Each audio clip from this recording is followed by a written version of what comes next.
Pemirsa, kita bertemu kembali di kanal YouTube Juristen Legal Indonesia yang membahas masalah topik-topik politik dan hukum.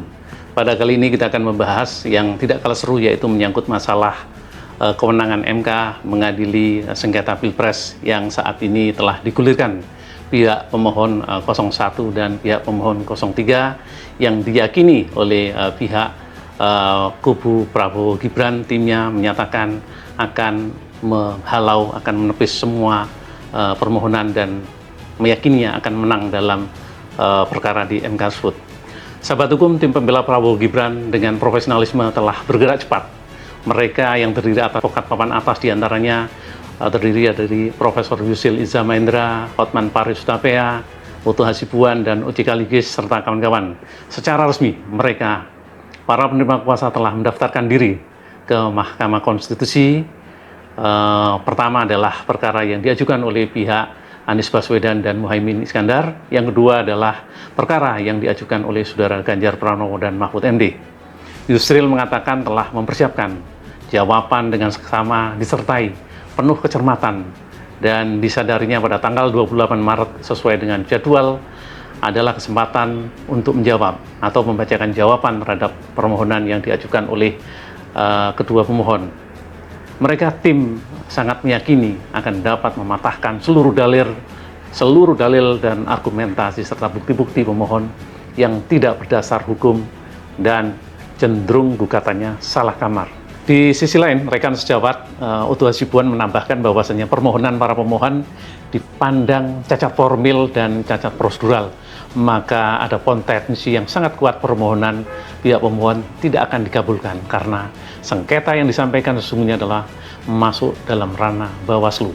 Sedangkan ranah di MK yang saat ini lebih concern menyangkut perselisihan tentang hasil pemilu, dan itu telah tegas diatur dalam pasal 476 Undang-Undang Pemilu yang telah diadopsi dalam peraturan Mahkamah Konstitusi pada tahun 2023. Optimis bahwa kita bisa menghancurkan semua serangan-serangan daripada pihak 01 dan 03 di dalam permohonannya. Karena apa? Karena memang secara formal kami melihat bahwa gugatan yang diajukan oleh 01 dan 03 tersebut adalah cacat formil, cacat prosedural, sehingga karena tidak memenuhi secara formil maka kami melihat bahwa berpotensi besar permohonan itu tidak akan dapat diterima. Berdiri 01, 02, 03 berdiri, tidak ada satupun protes tentang keabsahan dari Gibran. Itu pengakuan pertama.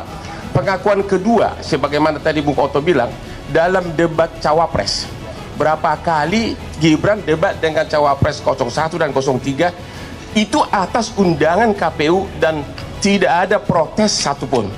Kok sekarang KPU disalahkan? Sedangkan dalil-dalil yang diajukan oleh pihak pemohon adalah pelanggaran-pelanggaran terkait bansos, dugaan-dugaan kecurangan suara yang dianggapnya secara terstruktur, tersistematif, dan masif, dan sebagainya, yang hal tersebut sama sekali tidak diatur dan tidak masuk dalam lingkup ranah kewenangan Mahkamah Konstitusi.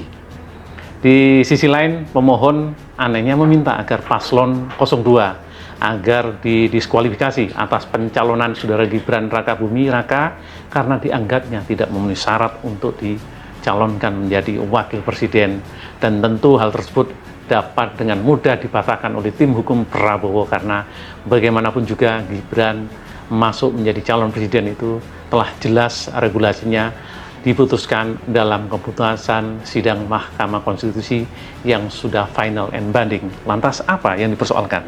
Yang kedua, mengenai bukti narasi. Narasi dalam ilmu pembuktian dan hukum acara tidak dikenal dalam pembuktian yang ada di Indonesia.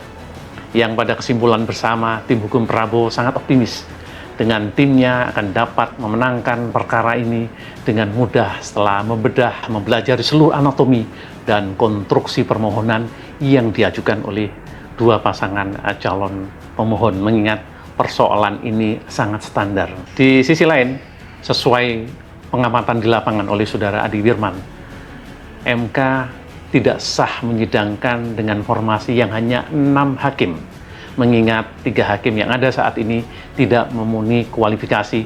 Artinya secara hukum MK tidak memenuhi syarat mengadili sengketa Pilpres tahun 2024. Padahal yang kita ketahui adalah hakim MK formasinya ada 9, tetapi dikatakannya tinggal 6 karena yang 3 bermasalah. Berdasarkan pasal 28 Undang-Undang MK itu dikatakan bahwasanya Mahkamah Konstitusi yang memeriksa, mengadili, memutuskan dalam sidang pleno MK dengan 9 hakim konstitusi, kecuali dalam keadaan yang sangat luar biasa atau genting dengan 7 hakim-hakim konstitusi yang dipimpin oleh Ketua Mahkamah Konstitusi. Berikut 3 hakim yang dipandang tidak relevan menyidangkan perkara di MK. Nah, kita lihat coba dari 9 hakim Mahkamah Konstitusi. Dari yang pertama, Pak Anwar Usman. Ini diberhentikan dari jabatan sebagai Ketua Mahkamah Konstitusi karena terbukti melakukan pelanggaran berat terhadap kode etik.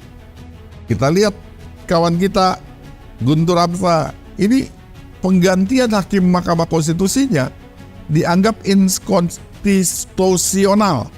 Maksudnya seperti apa itu? Ya, tidak sah. Tidak sah begitu Ya, karena tidak berdasarkan pasal 23. Waduh. Asrul Sani.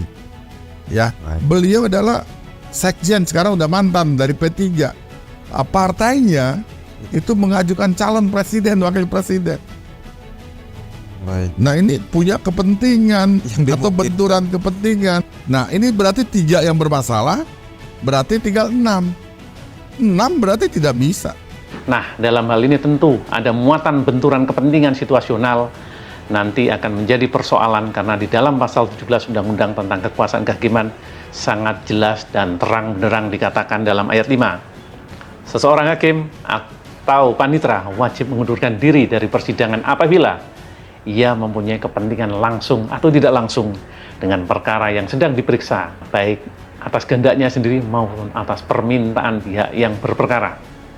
Sobat hukum, melihat fakta yang ada, dikhawatirkan nantinya dalam persidangan pihak yang berperkara akan meminta agar hakim tersebut mundur atau atas permintaannya sendiri mundur.